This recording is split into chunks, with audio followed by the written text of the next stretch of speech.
नमस्कार और स्वागत दोस्तों। इस बार हम ललित योगी की घुमक्कड़ी में आपको ले चलते हैं सोयालवाड़ी स्थित जसूली देवी सौक्याणी की धर्मशाला में।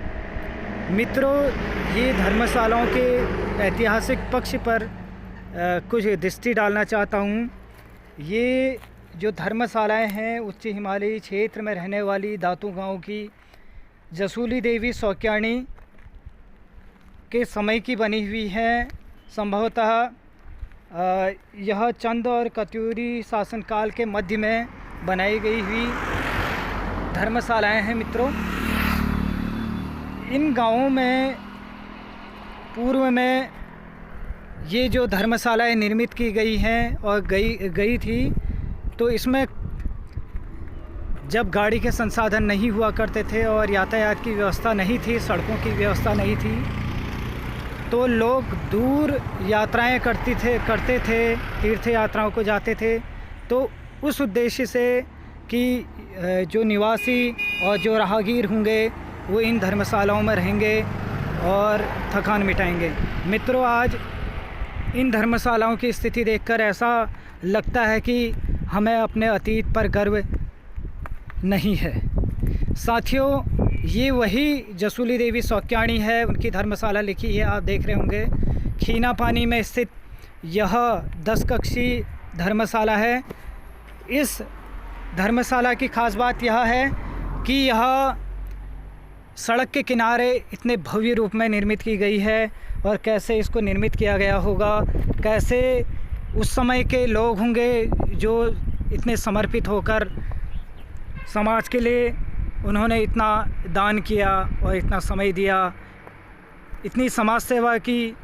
हमें सीखना भी चाहिए और ऐसे ऐतिहासिक जो स्मारक हैं, ऐसे जो ऐतिहासिक स्थल हैं, उनका संरक्षण प्रदान करना चाहिए। मित्रों, इस बार की घुमक्कड़ी में मेरे साथ हैं पत्रकारिता विभाग अल्मोड़ा परिसर के विद्यार्थी मयंक, जो घुमक्कड़ी में हमारे साथ सहयोगी तौर पर अक्सर घुमक्कड़ी में आते हैं। मैं उनके पास आपको ले जाना चाहता हूं और कुछ थोड़ा सा उनसे हम इन स्मारकों की खस्ता हाल के बारे में कुछ जानकारियां लेना चाहते हैं। मयंक, इस जसूली देवी सौक्याणी की धर्मशाला को लेकर आप क्या कहना चाहेंगे, लोगों को क्या संदेश देना चाहेंगे? सबसे पहले तो इस धर्मशाला का जो नाम है वो जसूली सौक्याणी धर्मशाला नाम है और ये खीना पानी में आता है। ये खीना पानी यहीं सोयालवाड़ी के पास एक छोटा सा कस्बा टाइप का पड़ता है, जो कि नैनीताल डिस्ट्रिक्ट उत्तराखंड में आता है। और जैसा कि आपको प्रतीत हो रहा होगा धर्मशाला को देखकर, इसकी बनावट कितनी बढ़िया है। देखिए, इसकी जो हम कह सकते हैं, इसका जो एलिवेशन है वो एकदम परफेक्ट है।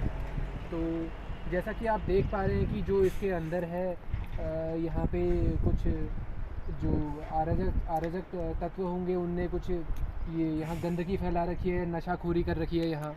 तो जैसा कि हम ये देख सकते हैं कि ये बहुत पुरानी चीज़ें हैं और पुरानी चीज़ें, जैसा कि हम जानते हैं कि ओल्ड इज़ गोल्ड होता है। बहुत सही। तो ओल्ड इज़ गोल्ड चीज़ जो है ये हमारी ओल्ड की ओल्ड ही रह गई है, ये गोल्ड नहीं रही है। हाँ।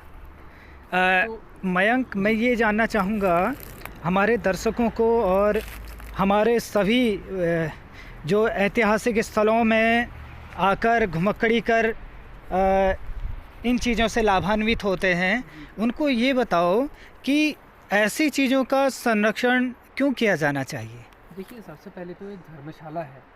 धर्मशाला में जो भी पथिक हैं, यहाँ से आने जाने वाले लोग हैं, उनके रहने की बहुत बढ़िया जगह है। लेकिन कुछ यहाँ आसपास के कुछ लोग या कुछ जो भी कह सकते हैं हम, जो भी आजकल की यंग जनरेशन है, उनने इसे बिल्कुल इसकी तरफ देखभाल करना छोड़ दिया है। वो सिर्फ इसे नशाखोरी के लिए यूटिलाइज़ कर रहे हैं। वो इसे मतलब यूटिलाइज़ तो करते हैं, लेकिन इसकी केयर कोई भी नहीं है। तो मेरा जो भी यहाँ सरकार है और जो भी यहाँ कस्बे बसे हुए हैं, मेरा उनसे यही अनुरोध होगा कि अगर सरकार आपकी कोई सहायता नहीं कर रही है तो खुद चंदा जुटाकर, खुद या हफ्ते भर में या महीने भर में कुछ चंदा जुटाकर इसकी साफ़ सफाई करें, इसकी देखभाल करें, जिससे कि ये हमेशा के लिए बना रहे। बहुत अच्छी बात कही मयंक ने और बहुत गंभीरता से उन्होंने बात रखी। उन्होंने ये कहा कि अगर हमें हमारे जनप्रतिनिधि इसके लिए धन मुहैया नहीं कराते तो हमें कंट्रीब्यूशन कर इनकी दशाओं को सुधारना चाहिए। मयंक, थोड़ा सा कैमरा पकड़िए, मैं दर्शकों को कुछ और जानकारी देना चाहता हूँ। साथियों, ये जो धर्मशाला, आप ये खीना पानी की धर्मशाला में आए हैं, ये 10 कक्षीय धर्मशाला है। आपने देखा होगा 1 2 3 4, ये 4 कक्षीय धर्मशाला यहाँ से खुली है और 2 कक्ष उधर हैं और 2 कक्ष उधर हैं। ये पूरी मिला के और पीछे से 4, मतलब ये पूरी जो है 10 कक्षीय धर्मशाला है। और आप ये देख रहे होंगे कि हम लोग अक्सर जब आते हैं इनकी नफाई भी करते हैं। तो ये देखिए 23 जो मीटर है, ये 23 मीटर की लगभग, ये द्वार भी जो होगा ये भी 23 मीटर का होगा। देखिए उस समय का जो इनको बनाने निर्मित करने वाले होंगे वो कैसे रहेंगे, उन्होंने लगभग किस तरीके से उन्होंने, ये देखिए 23 मीटर है, ये 23 मीटर आप देख रहे होंगे कि किस तरीके से पैमाना उनका रहा होगा कि सटीक बनाया है। और वास्तुशास्त्र की दृष्टि से आप इसको देख रहे होंगे कि कितना भव्य बनाया हुआ है। और जो पटाल हैं ये कम से कम 400 साल 500 साल पुरानी ये धर्मशालाओं का अस्तित्व होगा। दूसरी खास बात ये है कि ये जो धर्मशाला आप भीतर आके थोड़ा सा देख सकते हैं, ये वर्गाकार जो है निर्मित की गई है। ये करीब 81 सेंटीमीटर और ये भी करीब 81 सेंटीमीटर पूरी वर्गाकार रूप में निर्मित की गई है। और कितना गजब का उनकी सोच रही होगी। और क्योंकि जब ये हम बात कर रहे हैं जसूली देवी सौक्याणी उच्च हिमालयी क्षेत्र, मैंने लगभग बताया आपको कि मुनस्यारी गांव का दांतू गांव व्यास 14 और दारमा घाटी के मध्य में जो ये गांव दांतू गांव है, इस गांव के जो दताल लोग हैं उस परिवार से ताल्लुक़ रखने वाली सौक्याणी जसूली देवी महान सेविका रही हैं। वर्तमान में हमारे जो समाज सेवी घर घर में समाज सेवी पैदा हो गए हैं। और एक ऐसी समाज सेवी जिसने पूरे हिमालयी क्षेत्र में 300 से अधिक धर्मशालाओं को निर्मित किया और जन सेवा के लिए समर्पित किया।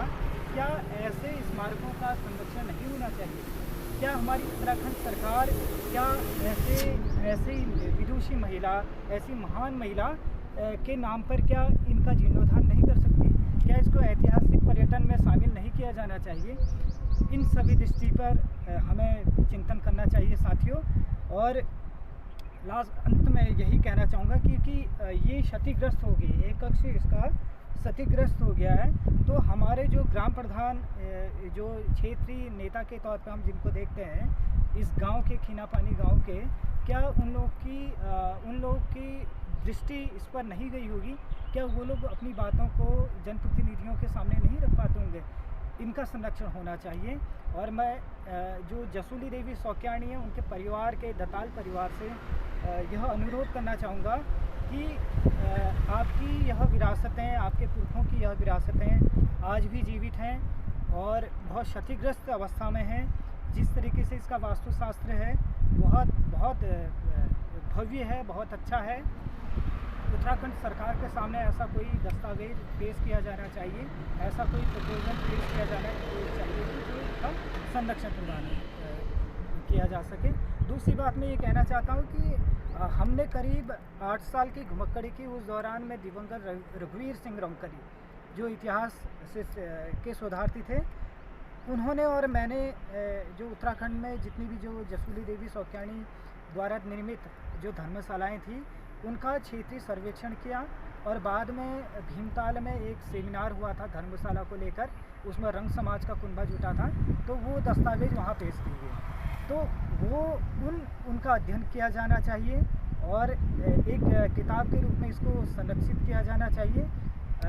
हम लोग को अपने इतिहास पर गर्व होना चाहिए और ऐसे ऐतिहासिक लोगों पर गर्व होना चाहिए, उनसे सीखना भी चाहिए कि हमारी जो ये विरासतें हैं ये मिट ना जाएं और हम लोग इनका संरक्षण करें। इसी के साथ बहुत बहुत धन्यवाद साथियों।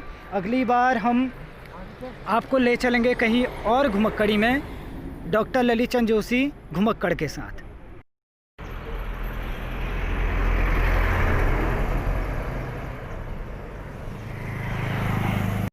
धर्मशालाएं देखिए, ऐसी हालत इस धर्मशालाओं की बना दी गई है। यहाँ पर शराब की बोतलें और चिप्स के पैकेट आदि कई देखे जा सकते हैं। देखिए ये भी चार कक्षी धर्मशाला है। इसका एक भाग टूटा हुआ है और इसको आप देख सकते हैं इस चित्र के माध्यम से। ये एक तरीके से हमारे ऐतिहासिक स्थलों की क्षति है और देखना चाहिए कि किस तरीके से हमारा समाज अपनी अपनी विरासतों को, अपनी ऐतिहासिक धरोहरों को भूलता जा रहा है। ये धर्मशालाएं अपनी इतिहास को तो समेटे हुए हैं और उस समय के समाज को भी व्यक्त करती हैं कि, और उस समय की वह महिला को भी याद करते हैं, जसूली देवी को, जिसने उत्तराखंड के हिमालयी क्षेत्रों में और यहाँ तक कि मैदानी क्षेत्रों में भी उनके अवशेष अभी भी यथावत हैं और जीवित हैं। इन धर्मशालाओं का संरक्षण होना चाहिए और हम दर्शकों से यही कहना चाहेंगे कि अपनी संस्कृति और अपनी सभ्यता और अपना समाज बहुत महत्वपूर्ण होता है। अपना परिवेश, इसको बचाने की वकालत होनी चाहिए और हम लोग को प्रयास करना चाहिए कि हम ऐसे ऐतिहासिक स्थलों का संरक्षण करें।